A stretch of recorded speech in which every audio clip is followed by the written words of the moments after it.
bad boy. Kelly says drinking. I was such a goody-goody back in high school. I didn't really drink until after I had graduated. I'll never forget that first beer I had, like, out of someone's trunk. Warm, disgusting. It was brutal. Boy, how times have changed. Linda says, dating a guy who owned a van that had a bed in the back. And then she follows up with a gift that says, and nothing happened. Tracy says, drinking too many ultras. We haven't heard from Tracy for a while, and so I responded to her, and she's back. We've all missed you, Tracy. We love your little ultra slide-ins there. Michelle says, my tattletale little sister. That would be me. Joe says, all of my teenage years.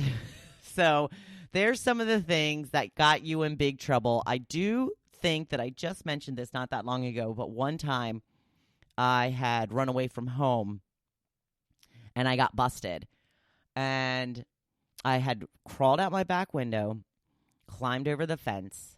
I took a little backpack with some clothes and stuff in it because I was supposed to meet my boyfriend. I do remember just telling you this story. Went to the payphone to call my boyfriend to tell him I was out. He said he couldn't get out. It's like, I can't get out. I'm like, okay, great. I just ran away from home and now you can't get out. So I turn around, I go back home, crawl back over the fence, back in the window, and in my bedroom where I had left the dog is not there, the bedroom door is open, and my parents are gone. I was like, oh, crap. So, well, my mom got back home. I came up with this story about how I just went to go make a phone call. I didn't want her to know about it. I just went down. And then, don't you know it? She picks up my backpack, opens it up, and asks me why there were clothes in it then. Damn her for being too smart for me. Yeah, I got a lot of trouble for that one. That was probably my worst. I ended up breaking the fence that night, too, which nobody noticed for years and years to come. So remember back when you were kids and you were going to get in trouble, you thought it was the worst thing in the whole world? Just to have the fear of the parents again instead of the fear of being fired or not making your bills or, all kinds of stuff. I wish that was the biggest fear I had now, is what I'm trying to say. So I will move on to my blog post. It's called I Have a Dream. Yes, I stole that from Martin Luther King Jr., but he did not coin the phrase. So I took a picture of my beautiful notebook with my fabulous pen, and it says on the front, be your own kind of beautiful. Can I tell you, that particular notebook was ridiculously expensive. The sides of the pages are like gilded in gold, like, not real gold, but, they have a gold finish to them. Very fancy notebook. Kind of tiny, too, I got to tell you. It's like not the size. It's bigger than a size of a notebook you would use for, say, your gratitude journal, but way smaller than one I normally use to go over my notes and such. So I went ahead, I splurged because it was super cute. Be your own kind of beautiful. I love that. So, of course, still on my high from Rise Business I attended last week. Thank goodness I'm still on my high. It started to dwindle a little bit, but then yesterday I took all kinds of mad action. I looked up all these things that I didn't know how to do. I started brainstorming on ways that I can make this better, potentially maybe some products that I could put out at some point. Some brainstorming on how I can get on some stages around the country, things that I can do to make myself a credible speaker, all kinds of things. And it just lit my fire right back up.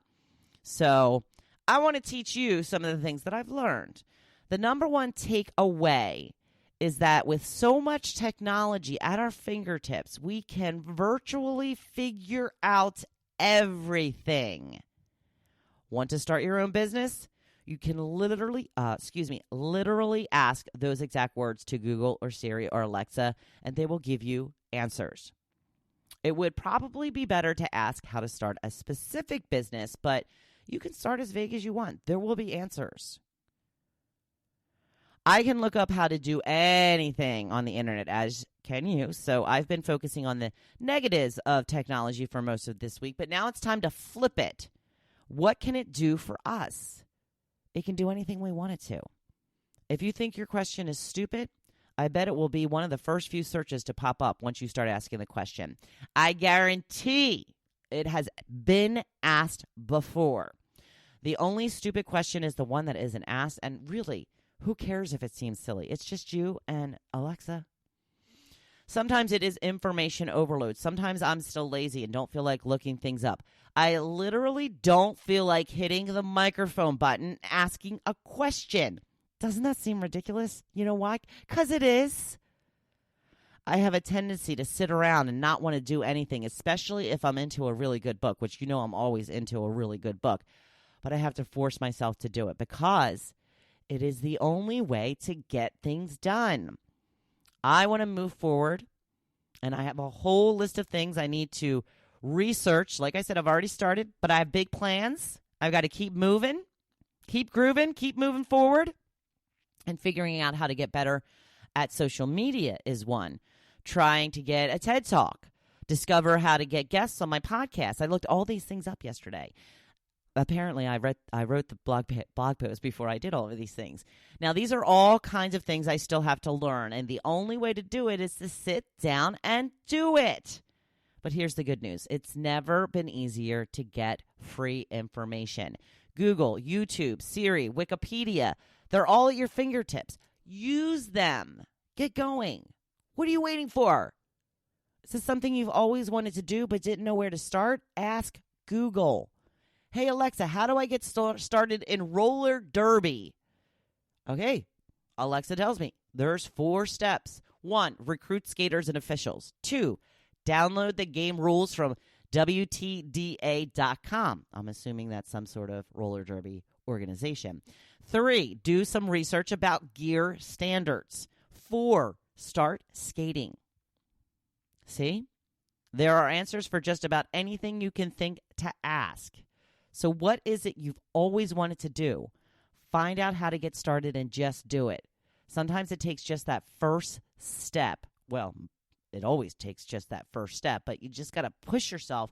Once you get started, once you're rolling, it'll be more disappointing for you to stop. So what is your dream? Start asking questions that will ultimately lead to more questions and then more answers. Take steps every day to making your dream come true. Excuse me. There has never been an easier time to get the information you need, so don't let yourself down. It's I Wish It Were Cocktail Friday. Thursday, ask Google one silly question today and see what it comes up with. Have some fun with it, but then get serious and start asking about how to achieve your dream. And now I want you to make it your best day yet. Thank you for listening to The Hopefulist, hosted by Wendy McClure. For more inspiration, please visit Hopefulist.com. Thanks, and we'll see you tomorrow on The Hopefulist. Ellen, have me on your show.